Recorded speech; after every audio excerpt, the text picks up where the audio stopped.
Bonus అన్నారు, ఒక్కటన్నా అయినాదే? రైతు డిక్లరేషన్ కాట కలిపింది. ఆ రాహుల్ గాంధీ ఇటాంకలు రాడు, మరి నేను కదా రైతు డిక్లరేషన్ చేసిన, నా ఇజ్జత్ పోతుంది. మరి ఏమయ్యా రేవంత్ రెడ్డి, చేస్తావా చెయ్యవా? నువ్వు మొట్టికాయ వేయాలనా వద్దా రాహుల్ గాంధీ?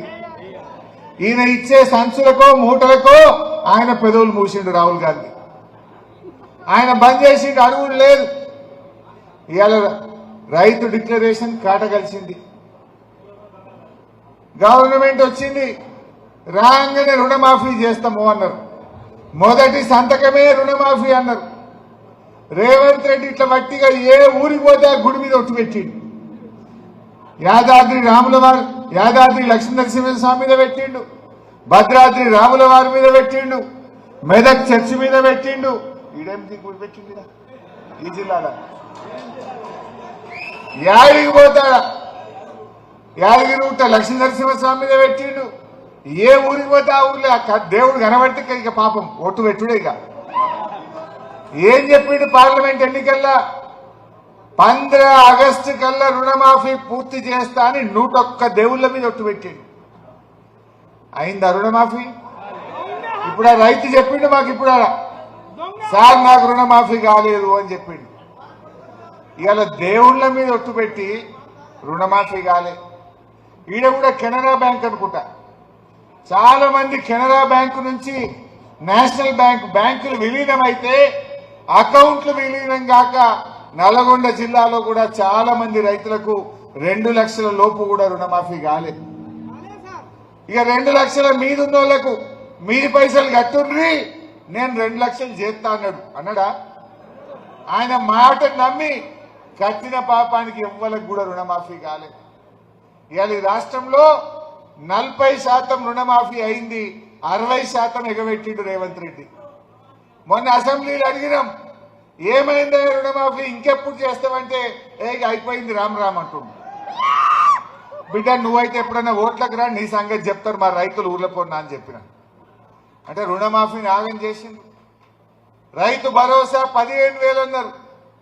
బట్టి విక్రమార్క అసెంబ్లీలో లేచి ఎకరానికి 15,000 ఇస్తానగానే ఇక కాంగ్రెస్ వాళ్ళు బల్లలు కొట్టుడు కాదు. మీ నాగార్జున సాగర్ ఎమ్మెల్యే అయితే ఎగురుడే ఎగురుడు పడే. ఆ 15,000 దాన్ని 12,000 చేసిండ్రు. పోనీ ఆ 12,000 పడ్డాయా? రేవంత్ రెడ్డి వచ్చినాక 4 రైతు బంధులు వచ్చినాయి. ఒక్క రైతు బంధు బరాబర్ వేసిండ్రు, అది 5,000కు మన పైసలే వేసిండ్రు. 24, 25 వానకాలం రైతు బంధు మొత్తానికే ఎగ్గొట్టిండ్రు 9,000 కోట్లు. 24, 25 యాసంగి 3 ఎకరాల దాకా 4,000 కోట్లు వేసిండ్రు, 5,000 కోట్లు ఎగబెట్టిండ్రు. అంటే ఎన్నాయి? 9, 5, 14,000 కోట్లు. మొన్న యాసంగిలో 1 ఎకరానికే పడ్డదా? ఒకటే ఎకరం 3,000 కోట్లు వేసిండ్రు, ఇంకా 6,000 కోట్లు ఇయ్యలే. అంటే 14.5 ఎంత? 20,000 కోట్లు. రేవంత్ రెడ్డి వచ్చిన తర్వాత రైతులకు ఎగ్గొట్టిన డబ్బులు, రైతు బంధు డబ్బులు ఎన్ని అంటే 20,000 కోట్లు. 20,000 కోట్లు రైతు బంధు ఎగ్గొట్టిండు. ఈ 20,000 కోట్లకే రుణమాఫీ చేసిన డబ్బులు రాలే చూపుతుండు. అంటే ఇచ్చిందేం లేదు, గుండు సున్నా. అంతేనా? ఒక రైతు బంధు మొత్తానికి ఎగ్గొట్టిండు 9,000. ఒక రైతు బంధు 3 ఎకరాలకు వేసి మీద ఎగ్గొట్టిండు 5,000 కోట్లు. ఈ రైతు బంధు ఎకరానికి వేసిండు 6,000 కొట్టిండు. మొత్తం కలిపి 20,000 కోట్లు. 20,000 కోట్లు రైతు బంధు ఎగ్గొట్టిండు. 20,000 కోట్లు ఇచ్చి రుణమాఫీ అయిపోయింది అంటుండు. అంటే నువ్వు రుణమాఫీ రేవంత్ రెడ్డి చేసింది గుండు సున్నా, ఏమీ చెయ్యలే. ఎడమ చేతితో గుంజినావు, కుడి చేతితో ఇచ్చినట్టు చేసినావు. అంతకు మించి ఇలా రైతు బంధు కూడా జరగలే. పంటలకు బోనస్ అన్నారు, అన్ని పంటలకు బోనస్ అన్నారు. తర్వాత ఒక్క సన్నాలకే వడ్లకే అన్నారు. పోనీ అదన్నా ఇచ్చిండ్రా? పోయిన యాసంగి సన్న వడ్లది 1,169 కోట్ల రూపాయలు సన్న వడ్ల బోనస్ ఎగ్గొట్టిండ్రు. పోనీ ఈ యాసంగిలన్నా బోనస్ ఇస్తారా అంటే సపోర్ట్ చేస్తలేరు. సన్న వడ్ల బోనస్ అన్ని పంటలకన్నారు, వడ్లకన్నారు, సన్నాలకన్నారు, 2 పంటలకన్నారు. ఇప్పుడు అది ఒక్క పంటకే వచ్చింది. అంటే ఎంత మోసం ఉన్నదో ఆలోచించండి. బోనస్ మాట బోగస్ అయిపోయింది. బోనస్ ఎగ్గొట్టినవు, రుణమాఫీ ఎగ్గొట్టినవు, రైతు బంధు 20,000 కోట్ల రూపాయలు బాకీ పడ్డావు, పంటల బీమా అయింది అదన్న.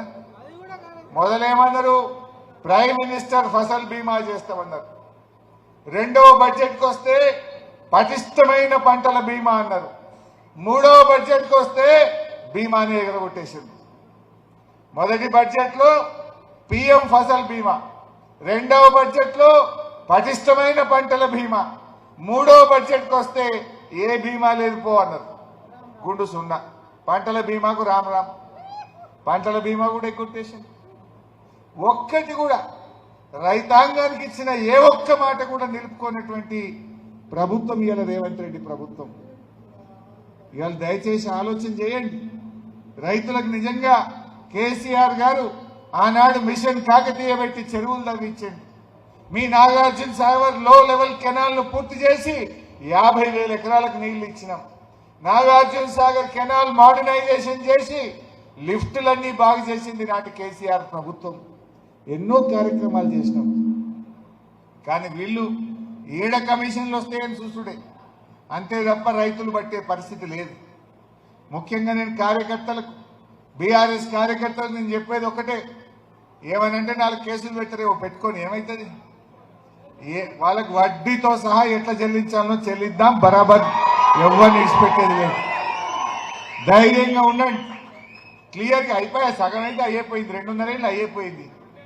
లాస్ట్ ఏడాది అయితే ఎలక్షన్ అయినా, ఇక నడిమిట్లున్నది ఒక ఏడాది అర్థం. గాని తొక్కలేదు, ఇక కొద్దిగా ఓకే పట్టుంది.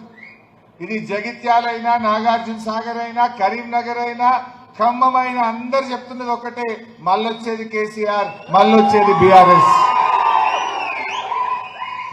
అది మనకంటే ఎక్కువ కాంగ్రెస్ వాళ్ళకే మంచిగా అర్థమైంది. ఎందుకంటే వాళ్ళకి ఇక ఈ తిరుగుడు బంద్ చేసింది, సర్దుకుండు మొప్ప చేసింది. ఎవరికి ఎంత దొరికితే అంత ఒకటే కొట్టుడిగా, కమిషన్లు కొట్టుడు, సర్దుకుండులో పడ్డారు కొడుకులు. మనకంటే ఎక్కువ వాళ్ళకి అర్థమైంది, ఇక మళ్ళీ వచ్చేటట్లు ఏం రాదు. కానీ అంత గక్కిద్దాం, ఎవరిని విడిచిపెట్టేది లేదు. ఎవడోడు ఎంతెంత తిన్నాడో, దేట తిన్నాడో. మీ నల్గొండ జిల్లాలో అయితే మిల్లర్లతో కుమ్మక్కైంది. మిల్లర్లతో కాంగ్రెస్ ఎమ్మెల్యేల మీటింగ్ పెట్టినాక కటింగ్ ఎక్కువైంది. అంతకుముందు మంచిగానే ఉండే ధర 2600, 2700 పోయింది. ఎప్పుడైతే ఎమ్మెల్యేలు మిల్లర్ల మీటింగ్ అయిందో 300 తగ్గింది.